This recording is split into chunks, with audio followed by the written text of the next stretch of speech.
Défi canon, cette demande hors sol de Claude François au début de sa carrière.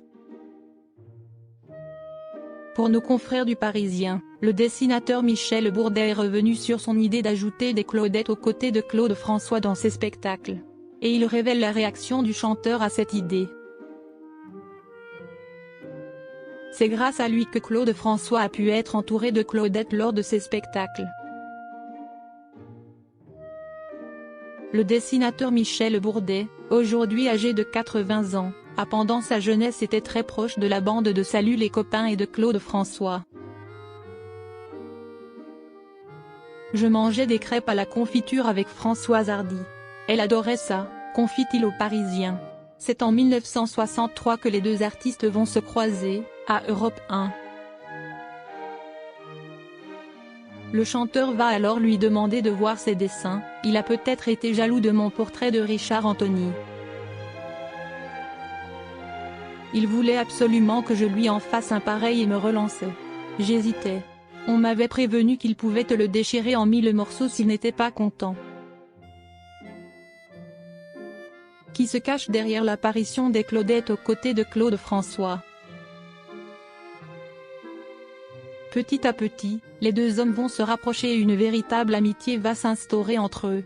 À tel point que Michel Bourdet va conseiller Claude François.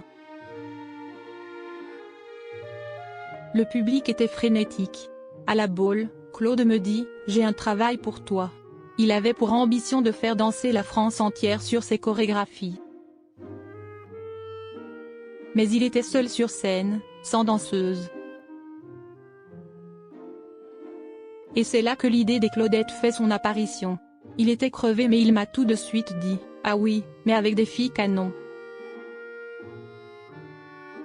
Dans le style d'Aslan qui dessinait la pin-up de lui, lancé à la même époque, en 1964, se souvient le dessinateur. Le perfectionnisme du chanteur. En grand perfectionniste, Claude François va alors faire germer cette idée et souhaite que tout soit parfait. Il voulait que ce soit limpide au premier coup d'œil. Un casse-tête pour moi, de détailler les genoux, les hanches qui bougent. Il insistait, tu vas bien trouver une idée. Il enchaînait les galas. C'est là que je lui ai demandé, pourquoi tu ne ferais pas monter des danseuses sur scène? Confie le dessinateur. L'idée m'est venue d'un intermède où il apprenait au public à danser le Madison et le Liguli, à ses débuts quand il était percussionniste des Gamblers. Il voulait imposer ses propres danses. C'est ainsi qu'à partir de ce moment précis, des femmes vont venir danser autour du chanteur.